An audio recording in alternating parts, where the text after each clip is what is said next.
Fernando Alonso's travails at the back of the Formula One grid with the failed McLaren-Honda project are well documented, but he is still considered one of the best drivers.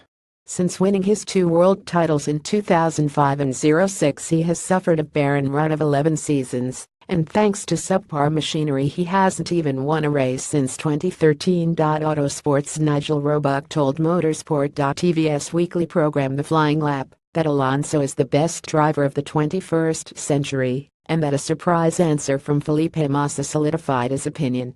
"It's been terribly sad that you won't even know Hess in the races," said Roebuck to host Peter Windsor. "I think Fernando is the greatest driver of this century, and I've thought that for a dozen years.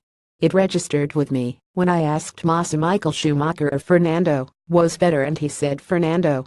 F1 fans have been debating whether Alonso deserves to be considered the best, as Roebuck says, and here is a selection of comments from the Autosport forum. Ricardo F1: "I love Alonso. Hess massively talented and absolutely up there." But Roebuck ignores the elephant in the room. He got beaten by rookie Lewis Hamilton. Probably the best rookie ever, but still, it happened. Pass wins Sebastian Loeb, Jimmy Johnson, Jamie Whincup, Tom Christensen, each of them sustaining focus in their winning ways.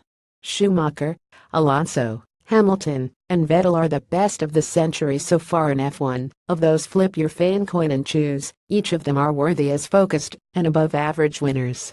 Join the Alonso debate on the Autosport forum. Gareth: "I'd almost forgotten hearing about how Alonso made Renault a championship-capable team, then did the same at McLaren, and how this proved how great he was. A decade ago, that was all the rage. That seems to have fallen by the wayside, what with the predominant narrative now being 11 years of him being handed cars that weren't good enough to mount a championship challenge. But thanks for the reminder. Rob: "If it's strange with Alonso and F1 in general, in that the events since 2013 seem to have elevated him in a lot of people's minds more so than Lewis. Doing subjectively very well in a terrible car versus stacking up wins in a dominant car appears to have enhanced the former's reputation more than the latter in some minds. Comparing performance in F1 is probably even more futile than other sports, Messi v Ronaldo, etc. It's literally impossible to separate car and driver performance. There's only ever one other reference, and it's not fixed. And it's always tough to state who is the greatest. At the end of the day, it purely comes down to personal preference. I've long considered him to be the best overall package on the grid, but that's just a personal opinion, of course. My reason for this is that, no matter what aspect of driving racing we look at, Alonso is in the top 3 in every possible category. I consider him the absolute best in the following categories: starts, first lap moves, racecraft, and possibly race pace too.